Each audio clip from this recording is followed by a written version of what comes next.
Hello, स्वागत है आपका कॉमिक्स की दुनिया में। और हम पढ़ रहे हैं पोपोपोला का सेकंड पार्ट, क्योंकि हमने पहला पार्ट ख़त्म कर दिया है। अगर आपने पहला पार्ट नहीं देखा है तो पहले उसे जाके देखिए, अदरवाइज़ आपको ये पार्ट में क्या चल रहा है कुछ समझ में नहीं आएगा। तो हम पढ़ने वाले हैं इसका सेकंड पार्ट आगे। तो हमने फर्स्ट पार्ट में पढ़ा था कि ये जो बांकेलाल है वो पहली एक परी से वो जल लेता है जो रानी को चाहिए, और फिर दूसरी परी से टकरा जाता है जो बुरी वाली परी है। देखते हैं क्या कहती है ये परी।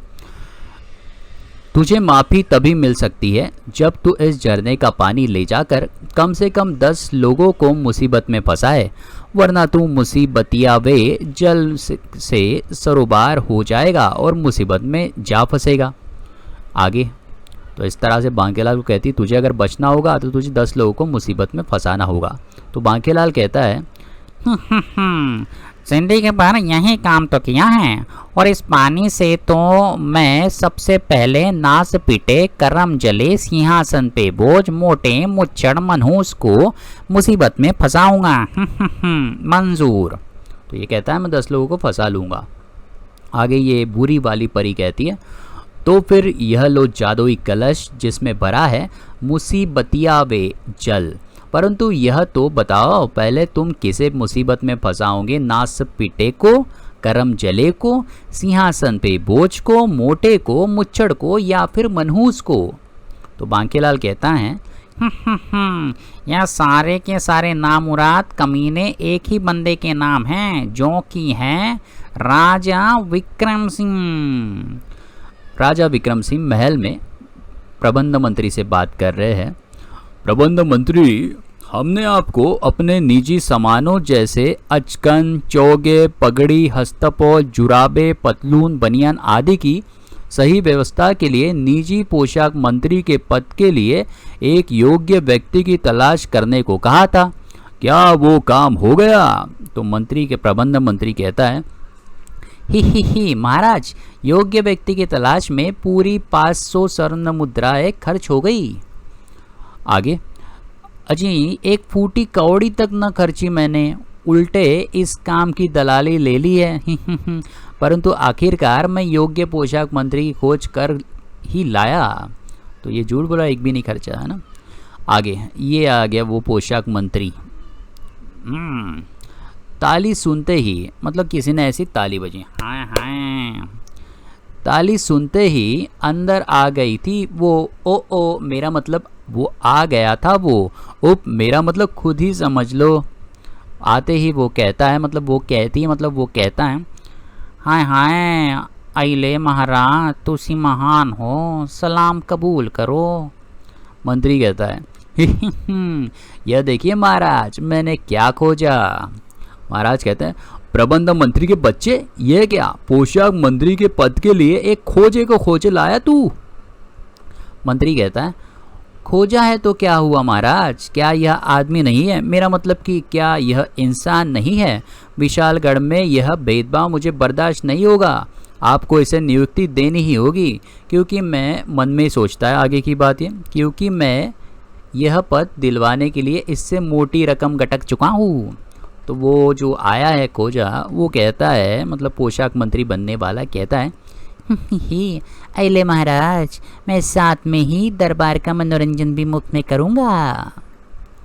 महाराज कहते हैं, वो बात नहीं है, पिछली बार भी हमने खोजा को निजी अंगरक्षक नियुक्त किया था।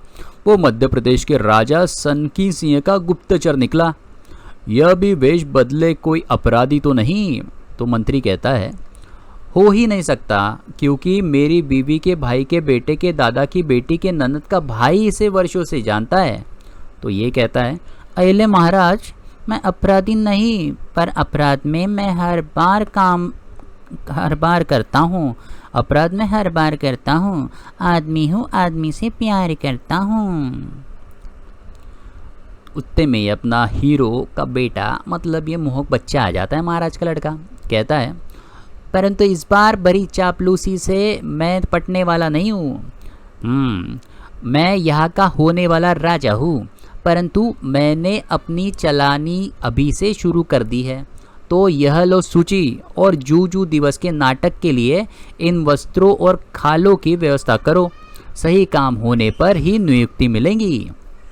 तो वो कहता है, पोशाक मंत्री बनने जो आया है या आई है, जैसी आपकी आज्ञा छोटे महाराज। यहाँ पे हमारा सेनापति बैठा है और यहाँ से दासिया गुजर रही है। क्या सोच रहा है सेनापति? शायद भाग्य में कुंवारा ही मरना लिखा है। कोई भी सुंदरी घास ही नहीं डालती। और ये दासी बातें कर रही है। क्षमा जी, आपके प्रेमी मरखब जी कितना प्रेम करते हैं आपसे। आपकी एक झलक पाने के लिए सेनापति गिरी का सारा काम छोड़कर दिन भर यही उल्लू की तरह तरह ताड़ते रहते हैं। तो दूसरी कहती है, क्षमा जी कहती है, ताड़ता तो दिन भर राजपाल का बच्चा भी है। ये है राजपाल का बच्चा ताड़ रहा है, तो क्या उसे भी प्रेमी बना लूं? तभी इनका दुपट्टा किसी ने पकड़ लिया क्या? तभी ओह, दुपट्टा अटक गया और इन्होंने सेनापति को ठोकना चालू कर दिया। तेरी हिम्मत कैसे हुई मेरी चुनरी दबोचने की? तभी और सेनापति को मारना स्टार्ट करती, मारते जाती है। तभी दूसरी दासी साथ वाली कहती है, क्षमा जी, आपकी चुनरी यहाँ उभरी हुई कील में फंसी थी। आपने मुफ्त में बेकसूर सेनापति जी की इज्जत का भाजीपाला कर दिया क्या? तो खामखा पिटा मुच्छड़, दूसरा मुच्छड़ ही तो है। क्षमा कीजिए सेनापति जी, ज़रा भ्रम हो गया था। सेनापति कहता है, कोई बात नहीं, मेरी बात तो सुनिए। सेनापति चला गया बेचारा, खामखा पिट गया। इधर आ पहुंचा था बांकेलाल महारानी के पास। महारानी जी, यह रहा आपके सौंदर्य पे 4 चांद लगाने के लिए सावरिया झरने का जादुई जल। महारानी कहती है, ओह, मैं जानती थी यह कठिन काम तुम ही पूरा कर सकते हो, परंतु तुम्हारे दूसरे हाथ में कैसा कलश है? बांकेलाल कहता है, हाँ, यह इस कलश में भी कल्याणकारी जल भरा है, जिससे नहाने पर महाराज, भतीजा मोहक, सेनापति, महामंत्री, प्रबंध मंत्री, नारा मंत्री, राजवैद्य आदि सबका कल्याण होगा। तो रानी कहती है, ओह, इतने से जल से भला इतने लोगों का स्नान कैसे संभव है? तो बांकेलाल कहता है, इस कलश में बहुत जल भरा है, गागर में सागर है महारानी जी। तो महारानी कहती है, 20 कलश भी कम पड़ेंगे, जाड़े का पूरा महीना बिना नहाए ही निकाला है मोटे ने। तो मोटा इतने दिन से नहाया नहीं है। रात को महारानी उसको धक्का देती है, अजी, मैं कहती हूँ नीचे जाइए, कल रगड़ कर नहाने के पश्चात ही मेरे पास आइए। ही, कल सुबह सावरिया जल से स्नान करके ही मेरी काया दमक उठेंगी। यार बांकेलाल बोलता है खुद से ही, कल मुसीबतियाँ बे, जल से नहाते ही मेरे सारे शत्रुओं का काम तमाम हो जाएगा। और फिर अगला दिन महाराज नहा उठे, सेनापति नहा लिए। ही बांके, तबीयत हरी हो गई। 25 कलश पानी से नहाकर रोम रोम खिल गया है, जी चाह रहा है और नहाऊं। तो दूसरा कहता है, ही मुझे तो 2 लोटे पानी में नहा पर मज़ा आ गया। तो तीसरा मुच्छड़ कहता है, ही बांकेलाल, स्नान का ऐसा मस्त प्रबंध किया था कि प्रबंध मंत्री भी तुम्हारा मुरीद हो गया। तो ये प्रबंध मंत्री है, ये सेनापति, और ये अपना मुच्छड़ राजा। तो राजा फिर से कहता है, ही बांकेलाल, तुम हम सबका कितना ख्याल रखते हो। एक झप्पी तो मैं तुम्हारी लेकर ही रहूँगा, और पप्पी भी। आज झप्पिया पपिया पाल हम, अखियों के पेच लड़ा ले हम।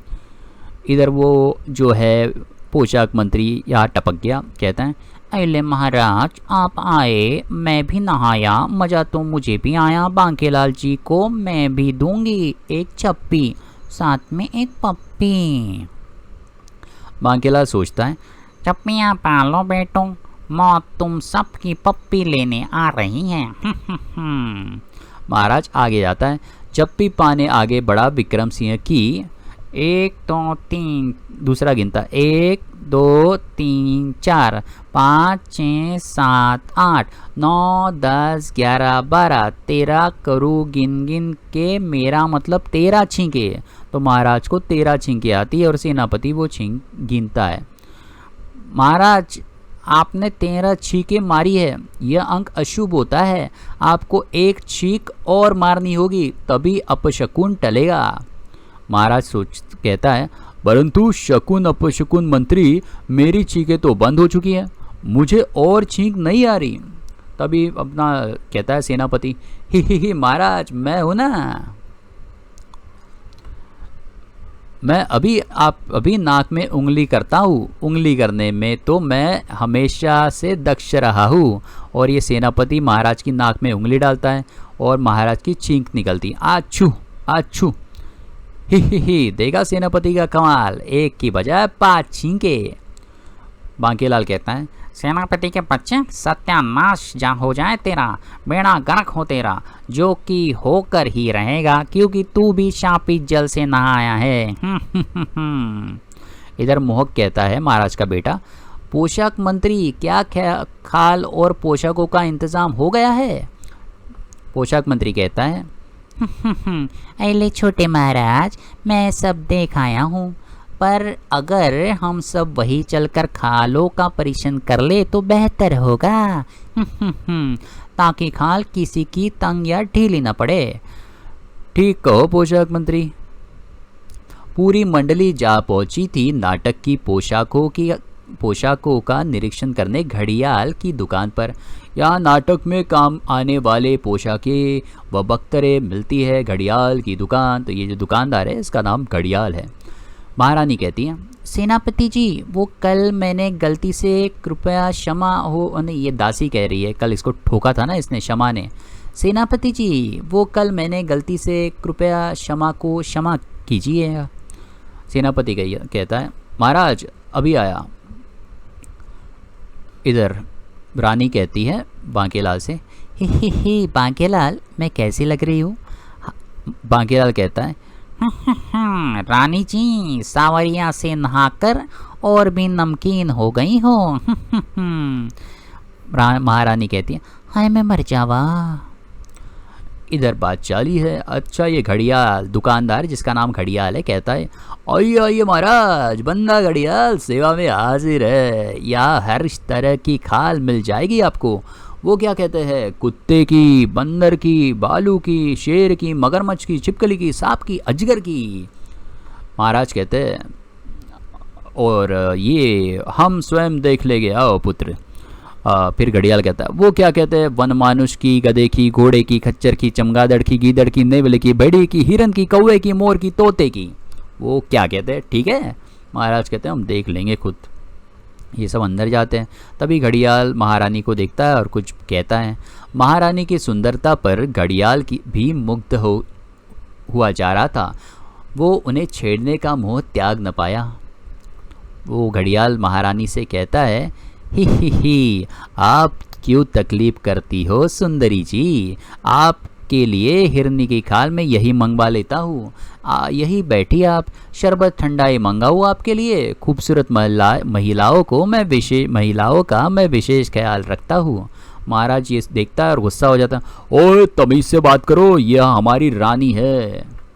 तो वो घड़ियाल कहता है, हत्ते से क्यों उखड़ रहे हैं सरकार, यह मेरी भी तो रानी है। मेरा मतलब कि यह तो पूरे विशालगढ़ की रानी है, मैं भी तो विशालगढ़ का वासी हूँ। मोहक कहता है, अदला बदली कक्ष में जाकर जांच लीजिए। अच्छा मोहक कहता है, माताश्री यह लीजिए हिरनी की खाल, और देख रहा है बांकेलाल की तरफ। अदला बदली कक्ष में जाकर जांच लीजिए कि नाप सही बैठ रहा है या नहीं। आप पर बुरी नज़र डालने वाले कौवों की दुम में धागा बांध के सीधा कर दूंगा। तो बांकेलाल सोचता है, कमबख्त, मोटे का बच्चा, मतलब कि मोहसी चपड़गंजू, कहीं तो घड़ियाल को रहा है पर देख मेरी तरफ रहा है। तो देख रहा है बांकेलाल की तरफ, बोल रहा है घड़ियाल से। फिर घड़ियाल से बच्चा बोलता है, मोहक, और सुन बे घड़ियाल की दुम, ज़्यादा आशिकी झाड़ने की कोशिश मत कर, वरना मुंह काला करके चप्पलों की माला पहना के खच्चर की दूम में तेरी घड़ियाल जैसी दूम को बांध दूंगा और पूरे विशालगढ़ के चक्कर लगवाऊंगा, समझे? समझ गया जी, गुस्ताखी माफ। तभी अंदर से चीख आती है, अदला बदली रूम से। अजी चूहे को देख लिया होगा, माताश्री की चीख, रानी स्वर ने। बांकेलाल कहता है, महारानी जी चीखी क्यों? मंत्री कहता है, महाराज आपको जाकर देखना चाहिए। और इधर ये अपना पोशाक मंत्री, अले महाराज, महामंत्री जी सही कह रहे हैं महाराज, महामंत्री जी सही कह रहे हैं महाराज। महाराज अंदर जाते हैं तो हिरन की पोशाक पड़ी है। बांके, रानी तो गायब है, यहाँ पर उनके केवल वस्त्र ही पड़े हुए हैं। बांकेलाल घड़ियाल के सिर को पटकता है और पूछता है, बता बे, हमारे महारानी जी कहाँ गई? अजी मैं क्या जानूँ, कहाँ आप थे, जानू जहाँ आप थे वही मैं था, रानी जी कहाँ गई मुझे क्या पता। महाराज कहते हैं, पर दुकान तो तेरी है। अजी राज्य तो आपका है। घड़ियाल बड़ा होशियार और बदमाश है। मोहक कहता है घड़ियाल से, घड़ियाल तू अधिक चतुर मत बन, चुपचाप बता दे कि माताश्री के गायब होने का राज क्या है। घड़ियाल कहता है, अजी राज तो आपके बाबा का चलता है, मुझे क्या पता क्या राज है। मोहक कहता है, तू ऐसे नहीं मानेगा, तेरी दुम पे। सेनापति ने भी अपनी होशियारी झाड़ी। सेनापति कहता है, सिर्फ धमकी देने से काम नहीं चलेगा राजकुमार, मैं अभी इसकी दुम को उखाड़कर नाक में चेप कर सूंड बना दूंगा। बड़े शौक से उखाड़ लो जी। घड़ियाल बदमाश है। इसकी धूम पे सांप निकल आया, धूम का सांप बन गया इधर से। अगले ही पल सेनापति की स्वयं ही धूम उसकी टांगों के बीच में जा घुसी। ई महाराज, इसकी धूम में तो अजगर है, और ये गायब होने लगा है। हा हा हा, रानी तक पहुंचने का मार्ग तुम्हें स्वयं खोजना होगा जो इसी कक्ष में है। ओए, यह तो गायब हो गया, बच गया तू सेनापति। सेनापति खुद से कहता है, बांकेलाल खुद से कहता है, बेटा बांके, ये हो क्या रहा है? सभी रानी तक पहुंचने वाले मार्ग की तलाश में जुट गए। बांकेलाल सोच रहा है, सबका ध्यान इधर उधर है और मोटा उस बड़े फानूस के नीचे खड़ा है। ये फानूस झुंबर, फानूस को गिराकर मोटे का काम तमाम कर देता हूँ। और बांकेलाल चाकू फेंकता है और रस्सी काटता है, जिससे कि ये फानूस मोटे के सर पे गिरेगा, मोटा मर जाएगा। आई बोक काटें। और मोहक इसे देख लेता है बांकेलाल को ये हरकत करते वक्त। ओ दुष्ट बांके चाचा ने फानूस की रस्सी काट दी और वो पिताश्री पर गिरने वाला है। तो मोहक उन्हें बचाने के लिए भागता है। पिताश्री बचिए, फानूस आप पर गिरने वाला है। बांकेलाल सोचता है, हाँ शायद कमबख्त ने मुझे यह करते हुए देख लिया। लेकिन फानूस नीचे गिरने की बजाय प्रकाश के तीव्र झमाके में बदल गया। ओह, यह क्या हो रहा है? और उस प्रकाशीय चक्रवात में फंसकर सभी गायब हो गए। और सब गायब होकर पहुंचे उस अनजान धरती पर। सब गायब हो गए और नई जगह जाके गिर गए। महाराज कहते हैं, ये हम कहाँ आ टपके? मोहक राजा का लड़का कहता है, पिताश्री, बांके चाचा ने जानबूझकर फानूस गिराकर आपको मारने का प्रयास किया था। बांके कहता है, मारे गए महाराज, किसी अदृश्य शक्ति ने मुझे ऐसा करवाया। शायद रानी यहीं पर हो। यहाँ पे रानी अटकी हुई है। महाराज, बांकेलाल पुत्र मोहक। तो रानी को किसी ने यहाँ बांध रखा है, वो भी सांपों से। बांकेलाल को दिखी, देखा महाराज, वो रही रानी। महाराज कहते हैं, स्वर्ण हम आ रहे हैं, अरे कोई उससे हमें ऊपर पहुंचा दे, अरे कोई हमें ऊपर पहुंचा दे। बांकेलाल कहता है, मैं तो कब से प्रयास कर रहा हूँ महाराज, मेरा मतलब शुक्र है मोटे के विलाप में किसी ने मेरी बात नहीं सुनी। इधर ये आदिवासी लोग आ गए। उक्का बुक्का लुक्का, तेरी जान का सक्की नक्का। महाराज कहते हैं, अरे ये कौन लोग हैं जिन्होंने हमें घेर लिया है? अबड़ गबड़ गंदे गो, अंदड़ संदड़ कंधे छो। सेनापति कहता है, क्यों भाई लोगों, हमें क्यों घेर रखा है? कम से कम हट्टे कट्टे सेनापति से तो डर लेते। तो आदिवासी कहता, थबड़ तहड़ दबड़ अंट संट तुठी रगड़। सेनापति कहता है, क्या अंट संट बकरी आए बे, थूथी तोड़कर तोखट पे टांग दूंगा। महाराज लगता है ठप्पे के उल्लुओं को हमारी भाषा समझ में नहीं आ रही, अनपढ़ गवार है कमबख्त के मारे। तभी एक जन झापड़ मारता है सेनापति को, साले अनपढ़ होगा तू और तेरा बाप, मैं तुरंत ढोल पे दे देता हूँ थाप और 5 उंगलियां देता हूँ छाप। बांकेलाल हंसता है, इन्हें हमारी भाषा समझ में आ रही हैं। तो दूसरा कहता है, और नहीं तो क्या, हम तो स्वागत मंत्र पढ़ने में व्यस्त थे। तभी ये घड़ियाल यहाँ पे आ गया। चलो बे, बतौलेबाजी बहुत हो गई, अब सीधी कतार में खड़े हो जाओ। महाराज कहता है, अबे घड़ियाल तू? सेनापति होशियारी झाड़ने की आदत से मजबूर था। ओए घड़ियाल, हम कोई कतार में नहीं खड़े होने वाले। तो घड़ियाल कहता है, जगलू बगलू यह खड़ा नहीं होना चाहता, देखो तो इसको। तो जगलू बगलू उसे पकड़ते हैं और टांग देते हैं, थोड़ा सा छोटा करते हैं इसको। देखो जगलू बगलू ने उसे यहाँ पे टांग दिया, नीचे जल रही आग, यहाँ पे लटका हुआ है हमारा सेनापति और इसका बनने वाला है सीख कबाब। थोड़ी देर बाद ही सरदार पूछो तो, और कौन कौन खड़ा नहीं होना चाहता?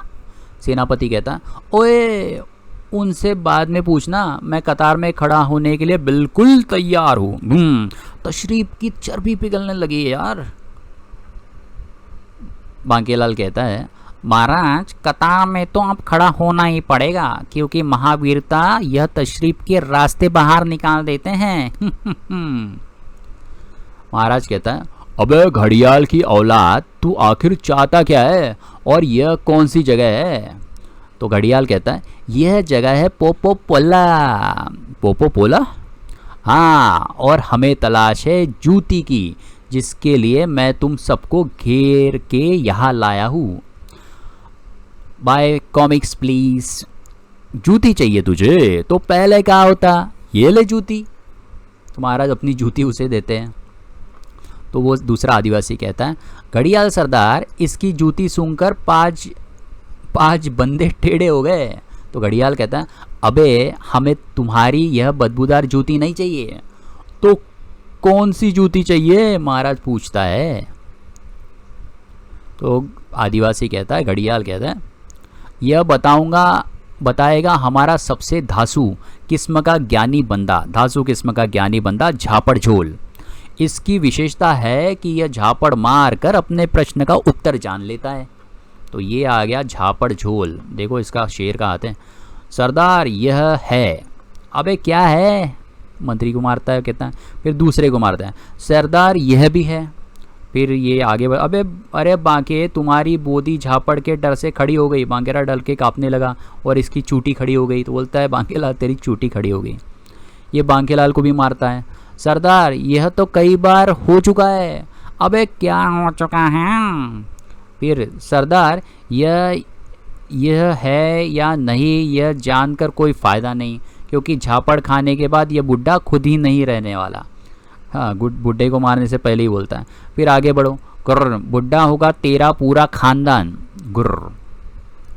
फिर ये महाराज को मारता है, सरदार इसका गाल इतना मोटा है कि पता ही नहीं चल रहा। बांकेलाल सोचता है, मोटा मेरी खड़ी बोदी को देखकर खी कर रहा था, अभी चखाता हूँ मज़ा। बांकेलाल कहता है, तुम्हारा हाथ कितना ही ताकतवर सही, हमारे महाराज के गालों का कुछ नहीं बिगाड़ सकता। तो ये गुस्से में आ जाता है और जोर से महाराज को मुक्का मारता है, गुर्र। तो यह ले, क्योंकि कोई मुझे भड़काए तो मैं तुरंत भड़क जाता हूँ। मरवा दिया बांकेलाल कहता है, मज़ा आ गया। सरदार इसको छोड़िए, ये तो कच्चा नींबू है। ओए मैं कच्चा नींबू नहीं हूँ, बड़ा ताकतवर हूँ, तू झापड़ तो मार कर देख। और ये मोहक का भी एक झापड़ मारता है, मोहक उड़ गया। तो ये ले, क्योंकि अगर कोई मुझे उकसाए तो मैं तुरंत उकस जाता हूँ। ओरी मोरी मैया, ये उड़ गया हमारा मोहक, बेहोश हो गया राजकुमार मोहक सिंह। सरदार यह नहीं है, क्योंकि यह वो नहीं है। महाराज कहता है, अबे ये क्या रहस्यमयी बातें कर रहे हैं? बांकेलाल कहता है, आखिर क्यों, क्या है क्या नहीं है, कुछ समझ नहीं आ रहा, ये कंफ्यूज कर रहा है। बधाई हो सरदार, ये नहीं है। और फिर सरदार कहता है मतलब घड़ियाल, क्या? ओ शाबा शाबा, मिल गया जी, मिल गया हमें। सब नाचने लगते हैं, मिल गया जी, मिल गया हमें। बांकेलाल कहते हैं, महाराज लगता है इन्हें बलि का बकरा मिल गया। सेनापति कहता, अबे बताओगे भी क्या मिल गया, या बवाल बावलों की तरह नाचते रहोगे? तो फिर वो घड़ियाल उसको दिखाता है, ये एक लेडी यहाँ पे बैठी हुई है भयानक दिखने वाली। वो कहता है, ही बताएंगे क्यों नहीं, पहले ये बता कि वो कन्या कैसी है। ये सेनापति उस कन्या को देखता है, अबे यार ये तो टोट्टा है, टोट्टा। ओए हाय, माल है यार, माल, पूरी माल। कौन है ये? घड़ियाल कहता है, ही मेरी बेटी है, शेखसी। शेखसी नाम है इसका, भयानक दिख रही भैया। सेनापति कहता है, क्या मर गया? ही और अब तू बनेगा पोपो पोला का घर जमाई, क्योंकि इनमें से तू इकलौता बंदा है जो शादीशुदा नहीं है। मतलब ये ढूंढ रहे थे ऐसा बंदा जिसकी शादी नहीं हुई है। सेनापति कहता है, क्या सच्ची मुच्ची? तो बांकेलाल कहता है, महाराज अब मैं समझा, ये मैं अब समझ में आया कि है नहीं है का मतलब शादीशुदा है कि नहीं, ये बात कर रहे थे। महाराज कहते हैं, इन्होंने तो यह कहा था कि तुम कई बार हो चुके हो, तुम कितनी बार शादी कर चुके हो? बांकेलाल कहता है, यही तो दुर्भाग्य का खेल है। बांकेलाल की शादियों के बारे में जानने के लिए पढ़े चटनी स्वयंवर, चुड़ैला, तड़ीपार, पाताल भैरवी। इन सभी कॉमिक्स को हम पढ़ने वाले हैं, तो आप तब देख सकते हैं। सेनापति कहता है, ही मैं घर जमाई बनने को तैयार हूँ। विक्रम सिंह, मौखिक रूप से मैं आज और अभी विशालगढ़ के सेनापति पद से इस्तीफा देता हूँ। अब मैं भी बैठे बैठे खाकर आपकी तरह अपनी तोंद बढ़ाऊंगा। महाराज कहते हैं, लेकिन तुम तो जूती की बात कर रहे थे, जमाई क्यों खोज लिया तुमने? घड़ियाल कहता है, ही पोपो पोला में दूल्हे को जूती कहा जाता है और दुल्हन को इब्न बतूती की जूती के साथ शादी की तैयारी की जाए। और ओ रा बहनों को बुलाओ, इब्न बतूती बराल में जूती, बोलो तारा रा। महारानी कहती है, नहीं। और इधर सेनापति कहता है, बहुत घमंड था ना शमा को अपने रूप पर, अब उसे पता चलेगा कि उसके हाथ से कितना बड़ा मौका निकल गया। अच्छा तो ये शमा है, रो रही है क्योंकि सेनापति किसी और से शादी कर रहा है। तो शमा को भी सेनापति से प्यार था भैया, पता चला। महाराज कहते हैं, अबे घड़ियाल, तुझे तो जूती चाहिए थी ना, जो तुझे मिल गई। मेरा मतलब मिल गया, अब छोड़ हमें और हमारी रानी को। घड़ियाल कहता है, ते चुप कर यार। तो सेनापति कहता है, हाय कितनी लंबी है ये। और ये मंत्री पीछे कह रहा है, ही सेनापति तो वाकई में जूती लग रहा है। तो सेनापति की इस लंबी इब्न बतूती से शादी होने वाली है। सेनापति जी, यह भूतनी आपको सुंदर कहाँ से लग रही है? तो ये जल रही है शमा जी। तुम्हारी आंखों के सामने जलन की परत जो चढ़ी हुई है, तुम्हें क्यों यह सुंदर लगने लगी? तो शमा जी कहती है, मैं क्यों जलने लगी? आप इस भूतनी से शादी करें या किसी चुड़ैल से, मेरी बला से। सेनापति कहता, अब अपना रास्ता नाप। तो ऐसा हो गया भैया, इसकी शादी होने वाली है। मरखब और शेखसी की शादी का कार्यक्रम शुरू हो गया है। तो यहाँ पे हम रोकते हैं दूसरे पार्ट को, और आगे की बची हुई कॉमिक्स हम पढ़ेंगे तीसरे पार्ट में। तो आगे की कॉमिक्स पढ़ना मतलब सुनना मतलब वीडियो देखना ना भूले। तो मिलते हैं अगले कॉमिक्स में, तब तक अपना ख्याल रखिए। शब्बा खैर, बाय बाय।